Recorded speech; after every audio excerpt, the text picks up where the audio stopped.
salaamaaleykum ñoo ngi nuyu mbokki internet yu IYAT TV ñu ngi leen di nuyu bu baax di nuyu ñi seetaan chaîne bi ci biir réew mi ak ci bitim réew di leen nuyu di rafetlu bu baax topp gi ñuy topp chaîne bi di leen ñaan ñu gën a abonné ci chaîne bi di gën a partager jotaay yi nga xamante ni moom la ñuy amal ci chaîne bi ngir yokku doole chaîne bi bu baax a baax tey nag ñu fas yéene ñëwaat ci beneen waxtaan yi ñuy am semaine bu jot. ñëwaat tey ji li gën a fës ci waxtaan wi li ñuy jël rek mooy li gën a fës ci actualité bi tey ji nag fas yéene nañoo waxtaanee déclaration de politique générale bi nga xamante ni moom la premier ministre Amadou Ba doon def altine bi ñu weesu li nekk ci ginnaaw déclaration de politique générale boobu mooy motion de censure bi tamit bëgg nañ ko waxtaanee ginnaaw loolu yi tamit bëgg nañ wax ci rapportu Cour des comptes bi nga xamante ni génn na ñu daaneele yi tamit ci kàddu yi nga xamante ni Macky Sall yëkkati na ko ba mu demee fële ci Amérique di wax ci mbirum troisième mandat fi ñu bëgg a tàmbalee nag mooy ci li nga xamante ni moom moo xew ci assemblée nationale ci semaine bi ñu génn mooy déclaration de politique générale bi nga xamante ni premier ministre doon na ko def mooy Amadou Ba ginnaaw déclaration de politique générale bi nag bisu déclaration de politique générale bi sax ci la président groupe parlementaire bu Yewwi Askan Wi annoncé woon ni ñoom dinañ dugal ab motion de censure ngir daaneel gouvernement bu Amadou Ba déclaration de politique générale boobu nag lim ci wax looloo tax ñeeni danañ dugal motion de censure ndax boo nee man dama ñëw ngir consolider li fi nekkoon kon yow pare woo ngir indi benn coppite li fi nekkoon moom nga fas yéene gën a dëggal lan moo fi nekkoon ay njuuj njaaj ci alalu réew mi lan moo fi nekkoon ay njuuj njaaj ci passeport diplomatique lan moo fi nekkoon jàpp ay nit yoo xamante ni defuñu dara nga jàpp leen dugal leen ci kaso bi ginnaaw nee nga yow da ngay consolider li fi nekkoon nag ñee nga xamante ni sartu ndeyu réew mi ni maye premier ministre bu defee déclaration de politique générale ba pare mu laaj député yi lu ñu tuddee motion de confiance am na sañ-sañu yi tamit bañ leen a laaj motion de confiance mais député yi tamit am nañ sañ-sañu laaj lu ñu tuddee motion de censure ndax loolu nekkut lu bees ci réew mi bu dee sax lu bees la ci réew mi ndax ñun suñu ay texte yu ñu yor du yu ñu xalaatal suñu ay bopp ba mu dëppoo ak suñu ay réalités socio-culturelles mais dañ ko jéggaane ci benn réew boobu ñu ko jéggaane nag moom mooy réewu France te boo demee ca réew moomu li am fii ci suñu assemblée méngoo na lool ak li am foofu ñoom ci seen assemblée ndax ñëpp xam nañ ne élection présidentielle yi ñu mujjee def ci France ci weeru avril 2022 ci weeru juin ñu organiser ay élections législatives yooyu nga xam ne moom lañu organiser ci weeru juin Emmanuel Macron dafa ñàkk majorité absolue ci parlement bu France ginnaaw bi loolu amee nag juróom-ñetti semaine yi ñu génn foofu la ci réewum France ginnaaw bi nga xamante ni premier ministre bu réewu France muy Elisabeth Borne def na déclaration de politique générale ba pare li gouvernement bi jàllale ci ay texte ak ci ay loi sukkandikoo ci loi bi ñu article bi ñuy wax article 49 alinéa 3 ñu koy wax naan 49.3 jëfandikoo na ko 9 fois foofu la ci assemblée nationale bu France ngir ñàkk gu mu ñàkk majorité kon mën nañ ni lay am foofu ak liy am fii wuutewut waaye foofu la fa am mooy ci parlement boobu kenn sañu fay yëkkati xaalis nan da ngay ger ay député ngir ñu jàppale la ci ab projet de loi boo war a jàllale wala ci ab texte boo war a jàllale wala loo war a jàllale fii nag xëy na Macky Sall amatul majorité absolue waaye kenn ku tudd Farba Ngom taxaw na ci assemblée bi nee na damay yëkkati xaalis damay jaar ak ay nit fii ak damay jaar ay nit fee moo tax keroog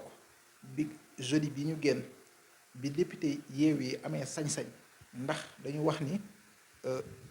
1/10 ñoom bu ñu déposé motion de censure dañ koy nangu booba assemblée bi day convoqué ab séance plénière ginnaaw bi mu convoqué ab séance plénière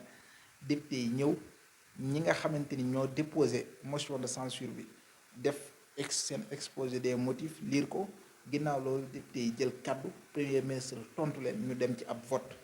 ba ñu demee ci ab vote keroog yaakaar naa leer na ci bëtu Sénégalais yépp coalition Yewwi Askan Wi voté nañ mooy 53 députés yi ñu am 53 députés yooyu nag am na ñeneen ñaar ñoo xamante ni ñëw nañ soutenir leen muy Aminata Touré ak Mamadou Lamine Diallo ñëw nañ soutenir leen waaye ñi nga xamante ni ñoom la ñu àndaloon ci élection législative yi muy coalition wàllu Sénégal nga xamante ni dañoo defoon benn coalition sax ñu koy tuddee intercoalition nga xam am na dëkk yoo xamante ni boo fa demee même bu doon ci bannière wàllu lañ doon demee am na ñoo xamante ni dañ leen fa investiroon ñu bokk ci coalition Yewwi am na dëkk yoo xamante ni bu dee ci coalition Yewwi lañ demee am na ñoo xam ne dañoo bokk ci wàllu dañ leen fa investiroon kon mën nañ ni benn coalition la woon waaye nag ñu bëri alerté woon nañu ni ñii ngeen di àndal mooy waa parti démocratique sénégalais seen taxawaay leerut depuis bi nga xamante ni Karim Wade génn na ci kaso bi ba léegi seen taxawaay ci seen politique bi leerut nit ñi xamuñ dañuy opposé wu nit ñi xamuñ dañuy dil ak Macky Sall waaye tey jii li am fee yow mënoo ni man d'accorduma ak Macky Sall ba li ëpp ci budget fa jaar am nañu ko voté ci yéen am nañu voté yépp mais yéen ñi ëpp ci yéen mooy 27 députés yu wala ñi ci ëpp voté wuñ budget yu bari loolu ndax yow lan moo tax voté woo ko da nga ne d'accord ak politique bi nga xamante ni Macky Sall moo ko définir léegi yow jox nañ la occasion dugal ab motion de censure bi motion de censure boobu duggee am nga occasion ngir daaneel politique boobu nga xamante ni moom la fi Macky Sall teg ci jaarale ko ci premier ministre am nga ni woy man consulté wuñ ma moo tax man duma voté yow sa intérêt bopp ngay jiital wala intérêt réew mi ngay jiital bi ci gën a fës nag ndax député PDS yi nga xamante ni def nañ loolu am na ñoo xamante ni dañu neutre nee nañu te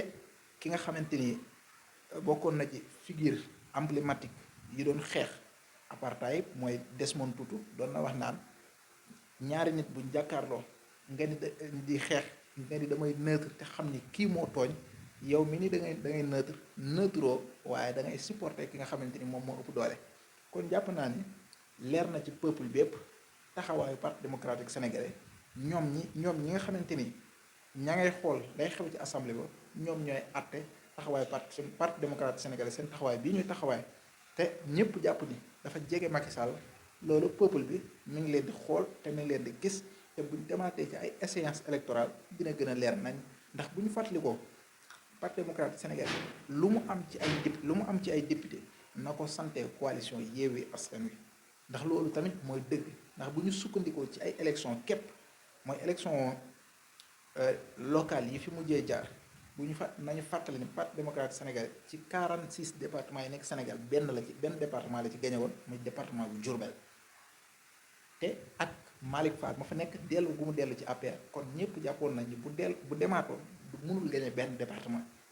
kon kooku yow mënoo woon a jàllale ci sa liste nationale lu ëpp de 3 personnes wala 4 personnes mënoo leen a jàllale ci say liste nationale mënoo gagné benn département kon kooku yow boo wëlbati ko ba am 27 députés wëlbati ko di taxawaay lu la neex te taxawaay bi tàmbale wuñ ko tey ci motion de censure bi ñu ngi ko tàmbale woon ci bi ñuy fal président assemblée nationale yow mënoo am 27 députés beneen coalition bi nga àndaloon ngeen def intercoalition mu am 53 yow mi am 27 nga ni yow yaay proposé ci président assemblée nationale ci yow mi am 27 ci lay jógee loolu xam nga ni xel mu yenu maanaa daf ko nanguwul sax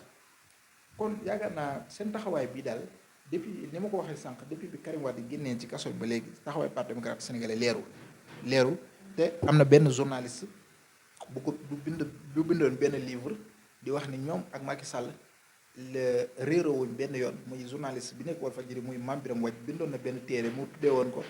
l'affaire Karim Wade Macky Sall la double victimisation gagnante de Maître Wade la grande entente point d'interrogation kon jàpp naa ni laaj yooyu ñëpp di laaj boobu ba léegi ci la parti démocratique sénégalais war a tontu te tontuwu ci moo tax ñi nga xamante ni nekkoon nañ ci seen biir te vraiment doon opposé wu dëgg ak Macky Sall mujj gi dañoo génn parti boobu ndax xam nañ ni ñoom ni ñuy doxalee ak ni parti bi ni ñu bëgg parti bi doxee ko ak ni parti bi di doxee bokkul exemple ku ci mel ni Toussaint Manga ku ci mel ni docteur Cheikh Dieng ak ñeneen sax ñoo xamante ni bàyyi nañ parti démocratique sénégalais ndax gisatul seen bopp ci parti bi nga xamante ni 1974 dañ ko taxawaloon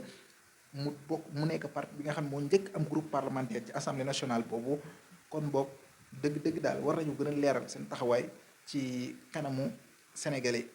beneen bi nga xamante ni dégg naa ay nit di ko wax mooy dugal motion de censure bi jàllul loolu du gàcce ci réewu France bi ma doon joxe exemple sànq di wax ne ñun suñu ay loi yépp daanaka fa lañ ko jëlee suñu ay loi yi ñu yor dara méngoo wu ci ak suñu ay réalité socio-culturelle réew boobu pourtant RN muy rassemblement national bi nga xamante ni Marine Le Pen moo ko jiite woon te jóge ci bopp parti bi fan yi ñu génn day dugal motion de censure bi jàll. waa NUPES bi nga xamante ni ci la waa Europe écologiste les Verts ak socialistes yi ci lañ nekk mooy groupe parlementaire boobu dañuy dugal motion de censure bi jàll. mais motion de censure daal pour man lu am njariñ la pour suñu démocratie bëri na ñoo xamante ni mosuñu fekkee motion de censure dund nañ expérience boobu. pour man loolu moo ci am solo te taxawaay bi nga xamante ni moom la parti démocratique sénégalais waroon am encore une fois buñ ko amee woon mooy buñ amee woon taxawaay boobu dëgg-dëgg gouvernement bu Amadou Ba kenn waxaatu ko ba neexee Macky Sall nag mu tegaatu ko fi mais dañ koy daaneel keroog alxames bi ñu génn. te sénégalais yi nag ñu ngi na ma waxee ñu ngi observé li nga xamante ni moom la parti démocratique sénégalais def ci assemblée nationale waaye am na benn député bu ñu tuddee Abdou Mbacké Bara Dolly moom wax na. xam nga nit ñi dafa am loo xam dafa sérieux quoi république dafa sérieux nit ñi di waxu république nit ñi di wax ci jafe-jafe sénégalais yi ndax gouvernement bu Amadou Ba bii fas yéene wut taxaw ci jafe-jafe sénégalais yi looloo tax ñu bëgg koo daaneel yow ngay taxaw naan bañ ma jàppee kenn conférence de presse lu ma nit ñi nañ delloo si waat seen i xel. gis naa ko mu def benn entretien moom Abdou Mbacké Bara Dolly di wax naan man ko àndut ak man mënoo gagné Touba waaye ñu ngi koy fàttali ne ko élection locale yi nga xamante ni moo am janvier 2022 moom mu nekkoon candidat. di xëccoo conseil départemental bu Mbacké avant Ndaare la jëloon loolu nañ ko loolu na ko def ci ay xelam te ci campagne électorale bi nga xamante ni moom la ñu jógee bi mu taxawalee ab mouvement am jóge ci bokk gis-gis dafa waxoon ne li ci adhéré ci ay nit xaw ma mën na ñaata junni nit département bi bëri na ñu bëri ñu ci adhéré mais ci campagne électorale bi amul woon benn jeune. waxuma ay jeunes yi nga xam ne dañ leen di loué dañuy liggéey leneen bëgguma tudd métier bi ñuy liggéey mais ay jeunes yoo xam ne leneen la ñuy liggéey nga indi leen di leen sol seeni di leen solal ay casquette di leen jox ay t-shirt mais mënuñoo yor ab spécimen dem di sensibiliser kenn ndax xamul lu ñuy wax. léegi yow ñooñu nga fi indi woon xam nga ñooñu moom duñu ay militant dañuy wàcc nga leen di fay kon yow yëpp yaay wëlbatiku di taxaw ci kanam télévision yi di wax nit ñi naan di wax nit ñi naan leen Touba ko ànd ak man. mënoo fa am li nga bëgg ci politique loolu pour man ay wax la beneen bi nee na yëgaluñ ko motion de censure bi yëgaluñ ko wala buñ ko yëgalee sax moom dafay fayantoo ak ñoom ndax biñ ko jàppee kenn conférence de presse luñ ko loolu amul Ousmane Sonko def na fi ab conférence de presse bu mu ànd ak waaye Yewwi Askan Wi di wax ni nañu bàyyi Abdou Mbacké Bara Dolly li mu def am na ñu def lu ko gën a garaaw fuuf te ñi ngi dox ba léegi leneen li nga xamante ni defaat na ko ci biir marathon budgétaire bi nga xamante ni daanaka bokk na li ëpp solo ci liggéeyu député fii bu ministres yi di ñëw di jaar foofu la ci assemblée nationale ñu leen di nattal seen ay budget député yi war a taxaw foofu représenté fi seen ay département kenn ku ne li sa département am ci ay jafe-jafe bu dee amul ay stade bu fa ministre des sports jaaree nga wax ko bu dee amul hôpital bu fa ministre de la santé jaaree nga wax ko ministre bu fa jaar sa département jafe-jafe bu mu mën a am ministre bi nga xamante ni moo yor lool nga jàmbat ko fa waaye ci biir marathon budgétaire bi dafa fay bàyyi naan damaa dem Qatar damaa demoon umra ji damaa demoon Amérique moom mu jël procuration bi jox ko président groupe parlementaire bu Benno Bokk Yaakaar lan moo tax jox ko président groupe parlementaire bu Wallu Sénégal Modou Lamine Thiam mais président dafa jël procuration jox ko président groupe parlementaire bu Benno Bokk Yaakaar kon pour man nañu respecté sénégalais ku bëgg ànd ak Macky Sall nga dem ànd ak Macky Sall mais bul nekk ci opposition bi vraiment di indil nit ñi ay problème daal ku bëgg a dem ci Macky Sall mën nga dem ci Macky Sall ki nga xamante ni dafa bëgg opposé wu moo taxaw di opposé wu mais li problème bi daal mooy ku bëgg a weex ma am nga droit weex ku bëgg a ñuulu ma am nga droit li problème bi daal moom mooy ñuulu ma weexu ma vraiment nañu respecté sénégalais yi te képp koo xamante ni yaa ngi am suñu borom nattoo la ngay yor micro di wax wala sax ñu yónni la ci institution yooyu na nga bàyyi sa xel ni ñi lay déglu ñoo la gën a xam li ngay wax fuuf te foo taxawee xam nañu ko ginnaaw loolu li ñu bëggoon wax ci assemblée nationale ñu wax ci li nga xamante ni mooy rapport yi nga xamante ni mooy rapport Cour des comptes yi nga xamante ni génn na fen yi ñu génn te épinglé ay ministres yu baree bare ci jamono Covid bi nga xamante ni nit ñi dañoo tëju woon chaque jour ñuy wax nit ñi naan leen restez chez vous restez chez toi ñu toog nit ñi nangoo toog seen ay kër bu 20 heures jotee ñu génne ay policiers ci mbedd mi ñuy jàpp ay xale di leen dóor di jàpp seen ay moroomu yaay di leen dóor di jàpp seen ay moroomu baay di leen dóor jamono jooju 3 mois nit mënta déplacé wu ci département dem ci beneen département nit ñi dañ daan xëy 14 heures nit ñi dañ daan xëy ci seen ay marché bu 16 heures jotee ñu wàcc bu 20 heures jotee ñu tëdd duñ mën a génn ci seen kër ay nit ñu am solo dañ leen a ñàkk ci Covid 19 jamono boobu ñu ni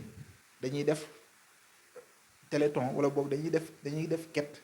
pour sénégalais bu nekk loo am nga dugal ko ci ba xalif général des mourides ñu ngi doon fàttaliku mu joxe woon ci 200 millions wala 300 millions ci jamono yooyu chef d'entreprise yi joxe citoyen lambda yi joxe kenn ku ne nga joxe ñu ni dépassé na 1000 milliards ñu séddale ko jëwriñ ñi kenn ku ne ña ngay yilif ngay jox leen lool jamono boobu nga xam ne nit ñaa ngi dee nit ñaa ngi tëdd mënuñoo génn nit ñi mënatuñoo liggéey jamono mag gouvernement bu Macky Sall ci jamono boobu nag ci la ñu gën a mën a sàccee alalu réew mi pour man dañuy joxe benn exemple rek mooy ki nga xamante ni moo nekkoon premier ministre bu Angleterre muy Boris Johnson ci jamono Covid bi waxuma laa sàcc xaalis de mais dafa organiser woon benn soirée ci jamono Covid bi dafa organiser woon benn soirée ci këram boobu moom sàccut xaalisu réew mi 1 franc sàccalu leen ko mais benn soirée la organiser ci jamonoy confinement bi mais bi vidéo yi fuité ba anglais yi gis ko dañ doon exiger pour ñu wàcce Boris Johnson dafa dem assemblée nationale jàkkaarloog député jéggalu ci kanam anglais yi di jéggalu léegi nag ku mën a organiser benn soirée privée sàccoo alalu réew yaa mën a dem taxaw jàkkaarloog anglais yi dem taxaw ci kanamu moom assemblée nationale jéggalu député jéggalu population bi ñëpp pour man ñi nga xamante ni ci jamono Covid bi nga xamante ni nit ñi dañoo ñàkk ñi leen gën a jege nit ñi mëntuñu war a génn nit ñi ñàkk ci lu ne yow ci jamono boobu ci nga war a ci lañ mën a gën a sàcc xaalis pour man régime bii ñu am nii régime bu criminel la te loolu yaakaar naa du lu bees ñun yàgg nañ ko xam ndax mënuñu wax ni nit ñi dañu nekk ci hôpitaux yi soxla ñu faj leen xaalis bi ñu leen war a fajee ak ñi nga xamante ni dañu tëdd ci kër yi mëntuñu liggéey xaalis bi ñu leen war a jàppale xaalis boobu ñu koy détourné di ko def seen ay poches ku mën a sàcc ci période Covid xawma période booy mën a toog te doo mën a sàcc ci période boobu pour man rapport yi nga xamante ni moom moo génne la pour man ci régime bi ñu nekk nii amul dara foo xamante ni ñu bu kenn xaar boobu mu mujj fenn ñi ñu ci tudd ñu yóbbu leen ci kanamu justice ndax rapport yi ki nga xamante ni moo jiite réew mi neewoon na rapport yi moom moo ci teg ay coñcoom te depuis 2012 ba léegi loolu la ñu gis mooy rapport yëpp daf ci teg coñcoom rapport bu ñu génnee mu teg ci coñcoom xanaa boobu bu jëmee ci Khalifa Sall wala mu jëm ci ay opposants rapport yooyu moom dina bàyyi justice def ci li mu ci war a def mais rapport boo xamante ni da nga épinglé koo xamante ni dafa bokk ci moom du mujj fenn bu doon kuñ ci épinglé mu mujj fenn kon boobu yaakaar naa ni Cheikh Oumar Anne Mame Mbaye Niang Mamour Diallo ak ñeneen yaakaar naa ni seen ay njaboot ñu ngi leen di yóbbul añ ci Rebeuss mais nag pouvoir bu Macky Sall nekkul pouvoir boo xamante ni dafay éternel kon boobu képp koo xamante ni tudd nañ la ci rapport yi na nga xam ne régime bi dina changé bis te bu changé lii am fee ca suñu dëkkandoo yi di Guinée ndax ñoo gis information bi tey ki nga xamante ni moo jiite woon cour constitutionnelle bi léegi bu ma juumul arrêté moom moo validé woon 3e candidature bu Alpha Condé jàpp nañ ko dugal nañ ko kaso bi pour man kooku bi muy def loolu xalaatoon na nguuru Alpha Condé jeexagul ak privilège yi mu ci am dana ko bu ko neexee mu valider 3e mandat bi mais du mujj fenn mais tey ñu ngi ci kaso bi yooyu nag ñoom ministre yi fi nekk ak DG yi fi nekk ak yeneen ñi nga xamante ni tudd nañ leen ci ay rapport ñu détourné xaalis bi te ci ban jamono lañ ko détourné mooy jamono bi nga xamante ni Sénégalais yëpp ñu ngi toog seen kër nit ñi am ay feebar nit ñi ñàkk seen mbokk yi leen gën a jege te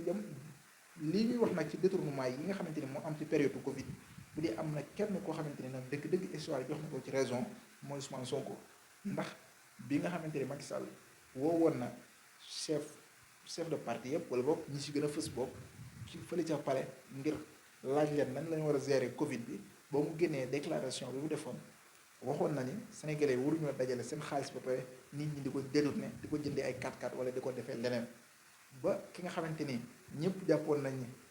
kàddu yu ñaaw yi mu yëkkati woon ci jamono yooyu teg ko ci ndoddam kenn mosu ko def muy Moustapha Cissé Lo génnoon ci ab vidéo di ko félicité. pour man bu dee am na koo xamante ni ci histoire bii histoire jox na ko raison moom mooy Ousmane Sonko dëgg-dëgg ci problème boobu moom la ci histoire jox raison. leneen li nga xamante ni moom la ñu bëgg a daanelee moom mooy mbirum troisième mandat bi nga xamante ni moom la Macky Sall dem fële ca États-Unis di ko wax ni affaire yi nekkul débat juridique moom mooy xool ba xam da koy def wala du ko def. lenn la ñuy wax Macky Sall moom mooy bi muy falu moom en 2012 falowut ci constitution bu 1963 comme ni ko Wade amee woon faloo ci constitution bu 63 moom ci constitution bu 2001 ci la faloo. constitution boobu dafa limité mandat yi lenn moo am mooy dañuy wax naan constitution bu 2016 mais constitution bu 2016 amul. 2016 révision constitutionnelle moo amoon dafa am loo xamante ni moom la ñu doon yokk ci constitution bu 2001 kon constitution bu 2001 moo am constitution bu 2016 amul. constitution bu 2016 dafa fekkoon ñu limiter mandat yi te jàpp naa ni limitation des mandats boobu fi nekkoon constitution bu révision constitutionnelle bi nga xamante ni moo amoon 2016 laalu ko mais pour man même buñ naan leer na ak leerut. mais loi bu nekk day am lu ñuy tuddee esprit loi bi mu nekkoon lan en 2011 ay opposants dañ fi nekkoon di xeex société civile bi nekk fi di xeex citoyen sénégalais yi nekk fi di xeex ñu ne lu ñu xeex ñun réew mi kenn waratu fee def lu ëpp ñaari mandat kenn amatul sañ-sañu di ko def ci réew mi nit ñi génn lu mat 14 ci doomu réew mi faatu ci ay nit ñàkk ci lu ne. Abdoulaye Wade forcé ñu dem élection sénégalais yi ànd ak Macky Sall wala boog sénégalais contre Abdoulaye Wade jox Macky Sall 65% ci deuxième tour bi Macky Sall jàll gagné élection yi mu ñëw ni ngir coow loolu bañ a fee amati kenn bañati fee faatu damay gën a dëgëral li nekkoon ci constitution bu 2001 bi gën ko dëgëral ba léegi kenn du mën a defati lu ëpp ñaari mandat yu tegaloo. kon jàpp naa ni fi gars yi bëgg a yóbbu débat bi gis naa nag keroog assemblée nationale Farba Ngom taxaw ay député taxaw naan ay Macky Sall mooy suñu candidat. pour man bu leen neexee wax ko Farba Ngom mënu fee def lu ëpp lu fi Farba Senghor defoon mais ana Farba Senghor tey bàyyiwul Abdoulaye Wade mi ngi ànd ak Macky Sall ñi gënoon a topp Abdoulaye Wade nan ko war ngaa def troisième mandat man nga am troisième mandat bi Abdoulaye Wade daanoo amaatul at bàyyi nañ ko dem nañ ci Macky Sall. pour man ñoom Farba Ngom yi ñëpp loolu la ñuy def mais Farba Ngom it xam na li muy def ndax yow mënuñoo nekk ci ab république ñu ni yow luy sa profession ñu ne yow da ngay riitil Macky Sall yow sa sëfoor dem ci sa néeg bi nga xamante ni nee nañ da nga faa néegu xaalis la moom mu dem dugal loxoom tibb 300 millions kooku yow xam nga ni bu régime boobu daanoo dañ lay yóbbu ci yoon. ñëpp gis nañ fee ci Guinée ministre de la défense bu Alpha Condé ay milliards la gouvernement de la transition bu fa nekk ay milliards la ñuy jëlee ci moom. Farba Ngom mii xam na ni bu régime bi daanoo foofu kiy jël réew bi foofu la jëm ak moom ndax tamit am na loo xamante ni am na ñuy wax naan nit ñi dañoo bëgg a fayantoo jëlagoo réew mi di fayantoo mais tamit nit ñi ngi xalaat xaalis bu ñu waroon a defaree ay hôpitaux xaalis bu ñu waroon a defaree ay tali xaalis bu ñu waroon a jëlee fii ay abri provisoire yi fi nekk yépp xaalis boo xamante ni waroon nañ cee jàppale ndaw yi ñu war a mën a am xëy xaalis boobu ay détourné ko di ko def ci ay néeg kenn xamul dañuy dem di tëdd ci xaalis bi kenn xamul luñ ciy def ñu ne nit ñooñu même bu régime boobu daanoo sax dañ leen a war a bàyyi ñu dem toog ndax fayantoo baaxul. lan mooy fayantoo nit ku liggéey ci administration génn ñu xool la ñu laa toppee dara benn rapport mësulaa épinglé ñu topp la dëgg ko kenn waru koo topp ku ko topp da ngay fayantoo mais képp ku sàcc alalu réew mi bu fi régime boobu jógee même régime bi wu nekk sax dañ ko waroon topp mais ñooñu bu ñu ko def régime buy ñëwaat dañ leen war a topp ñu génne alalu réew ndax alal jooju du dañ ko dondoo ci seen ndey du dañ ko dondoo ci seen baay mais argent du contribuable sénégalais la xaalis boobu ñun ñëpp ñoo ko bokk dañ ci war a defar li nga xamante ni suñu ay bëgg-bëgg la yi nga xamante ni mënul ñàkk ci suñu dudd xaalis boobu nag bu ko ay nit détourné dugal ko ci seen ay poos war nañ ko ak génne seen poos xamal leen ni yéen da ngeen a jaawale seen poos ak poosu askan wi. kon loolu pour man lu leer naññi la fi nga xamante ni fi la ñu bëgg a daaneele mooy vraiment benn coup de gueule daal ndax gis nañu sànq benn xew-xew boo xamante ni daf daan am ci réew mi mooy te artiste rappeur bi nga xamante ni mooy Nit Doff daan ko amal muy tudd Show of the Year bii naka naa lu ëpp ñu ngi ci lu ëpp 10e édition mu yàgg koo def fële ca stade Iba Mar Diop te amul benn problème mais tey Nit Doff àndul ak régime bi fi nekk day soutenir benn opposant moo tax nit organiser jël xaalisam génne ko dem def lépp li mu war a def ci stade boobu préparer ay matériel am dugal ci ay millions nga dem ba ci veyu xew-xew boobu nga ni ko yow mënu ko xee defee ndax da nga am problème autorisation nangam ak nangam mais unanimité yàlla sax amul unanimité ki gën ci mbindeef yi mooy Yonent bi sallallahu alayhi wa sallam amul unanimité mais Macky Sall ni dafa bëgg am unanimité sëriñ bi loolu mënu nekk réew mu ne da nga fa nekk. Macky Sall bi muy ñëw ci bopp réew mi 65% ñoo d'accord woon ak Abdoulaye Wade mais 65% yooyu li des yëpp d'accord nañu ak Wade kon Macky Sall sax bi muy ñëw ci pouvoir bi am na ñoo xamante ni voté luñ ko woon élection yi nga xamante ni moo fi jaar muy 2019 am na ñu ko voté lul te am na ñoo xam ne du ko mos a voté ba bu ñuy jógee ci bopp réew mi mais ñooñu na leen nangoo ni ñoom gëmuñu ko mais nit ñàkk gëm Macky Sall moom nekkatul jëli ci réew mi mais crime la ci réew mi. danañ la jéem a bundu xatal ci lu ne bu dee artiste nga bu d'accord na ñoom subvention bu ñu la doon jox ci sa ay xew-xew kenn dootu la ko joxati mais yemuñ ci loolu nit organiser xewam jàppale woo ko ci dara mais sëriñ bi seetaan ko sénégalais yi ko bëgg dem ay soppeem dem seetaani ko ñu def fa lañ fay def ci jàmm salaam buñ jeexalee dem seen yoon mais yow ànduma ak yow léegi loo fi bëgg a def doo fi defee dara loo fi bëgg a def dinaa la ko xañ nit organiser ay affaire am dépassé ci alalam dem ba ci veyu xew-xew boobu vraiment ñu koy annulé vraiment métti na trop te régime bi fi nekk nañ delloo si waa seen xel xam ni di leen fi dese vraiment bëreetul quelques mois moo leen fi dese te nañ bàyyi seen xel bu baax lépp loo xamante ni leble nañ ko fi te def nañ ko fi lu jaarul yoon vraiment bu régime bi jeexee dinañ rendre compte loolu moom Sénégalais yépp ñoo fi taxaw teg ci seen bakkan que ni régime bi vraiment bu 2024 jàllee képp ku fi def ab loo warul def vraiment di nga rendre compte ñoo ngi leen di sant leen gërëm ba beneen yoon jërë ngeen jëf